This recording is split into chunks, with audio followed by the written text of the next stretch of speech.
Well, our next two guests, actors Dylan McDermott and Jeremy Sisto, star in tonight's 3-hour FBI crossover event, Imminent Threat, on CBS. McDermott is a two-time Emmy nominee for his TV roles on The Practice and Hollywood.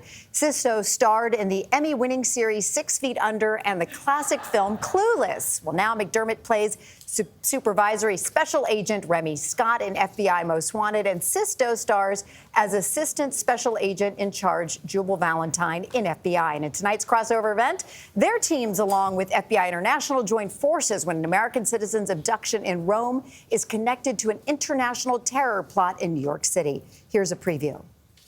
C4? Why the hell is Nico looking for plastic explosives? That's what I've been trying to figure out for the past 3 weeks. Anything else you can tell me? The more I know, the more I can give. Yeah, you're like Mother Teresa.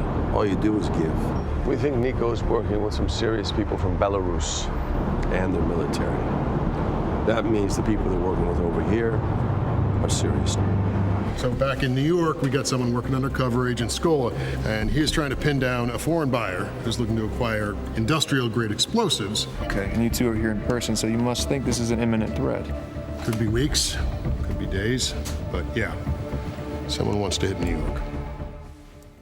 Well, Dylan McDermott and Jeremy Sisto, welcome. Good to have you both here.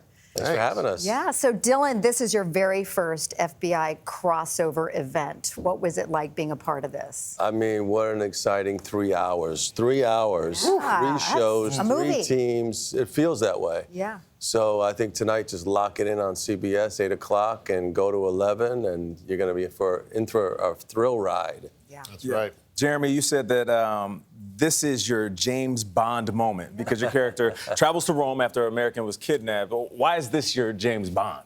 Well, Jubal isn't chasing criminals with guns every week. Right. And certainly not through lavish estates that are centuries old and in underground tunnels and over ruins. So he is, my son would say Jubal's his favorite character in front of me, but it's probably OA. But when he visited set in Rome, he was pretty impressed with my weaponry and my some of the moves Jubal was making. Valentine. to bring them. Jubal, Very Valentine. cool. That's right. Well done.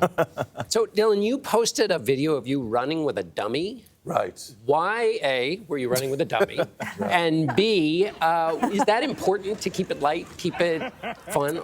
Here we are. You dropped the dummy. Yeah. Oh, look at that. Yes. What is happening?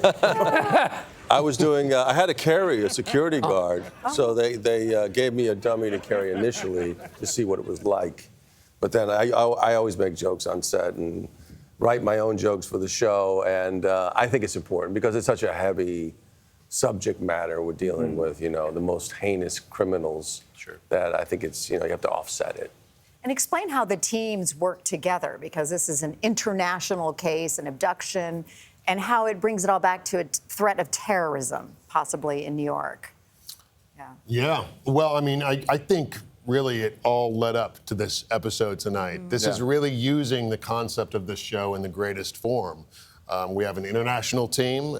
We have a team that travels across America chasing the worst criminals, and we have a team in America's most populated and important city.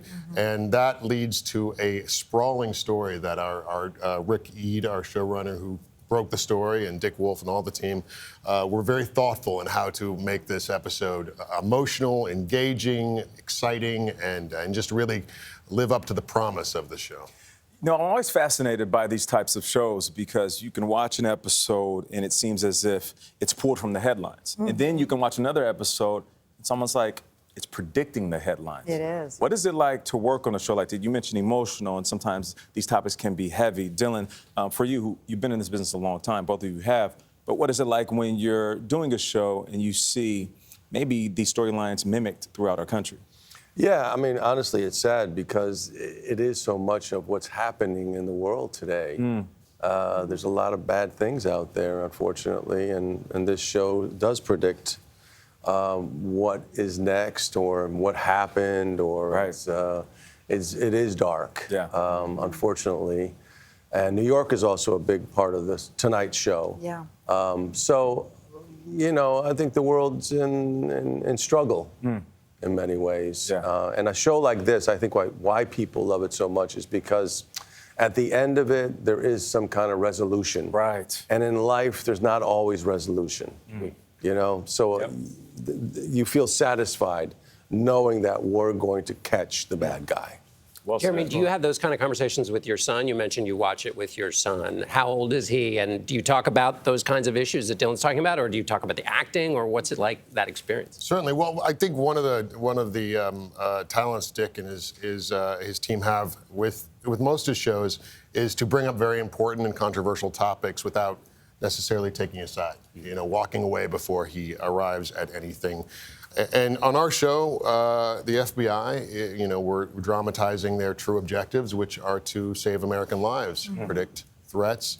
And so, we talk about all the serious stuff with our kids, maybe to a fault, but we've always been like that, and maybe we need more of a filter, but it's good. They have ideas. No, it's important. But speaking of kids, I know, Dylan, you've got a proud dad moment coming up because your daughter, Colette, she's an actress, and she's got a role coming up in FBI's Most Wanted. Yes, not this week, but next week. Yeah. She is on the show as a guest star. I've been looking for a role all season. And finally, I sent her the script. She auditioned for it. She got the role. And not only is my daughter on the show, but my dog. The dog Plays my undercover dog. What? And Yes. speaking of that dog, who's playing undercover. There he is. What's his name? Otis. Otis. Hey, Otis, he says, Where's Otis? "Yes, Is Otis Otis." coming here? Come on up, Otis. He's Come on. so cute. This is the first time we've had a very Otis. well-behaved dog on our Yes, set. he's here. Good boy. He's a good boy. We can't pick him up, but Is he anyway. Missy's FBI kid is trained? named Otis. Well, yes, he has his own vest Yes. and A metal leg, right? metal leg. He's ready to rock. Hey, Dylan, can I use you for a second? So Sure. I've been trying to get a dog for quite some time. I talk to the camera maybe once a show. Can you look into the camera and tell my wife, Atoya is her name, why we should get a dog? Okay, this Yes, is all I need yes. to do. That's what I'm Yes. saying. Yes, Come yes, on, you got Dylan, it. help me Yeah, out, Otis. baby. Yeah. What's her name? You Latoya? need a dog. Atoya. Yeah. Where is she? Okay. Yep, there you go. Okay, Atoya, Yes. look what we got here. Yes. Boom. This is all you need. That's what I'm It's talking about. all love, all day. Look at that He's face. working all the time. Yes. Come on. Got it. Give you a hug for that. Don't hurt Otis. Jeremy Sisto, Dylan Okay, Atoya. McDermott. Thank you so much. And we're going to see if Nate gets his dog out of this. We'll keep you updated on that. And you can catch the 3-hour global crossover event that's tonight at 8 p.m. Eastern and Pacific right here on CBS and streaming on Paramount+.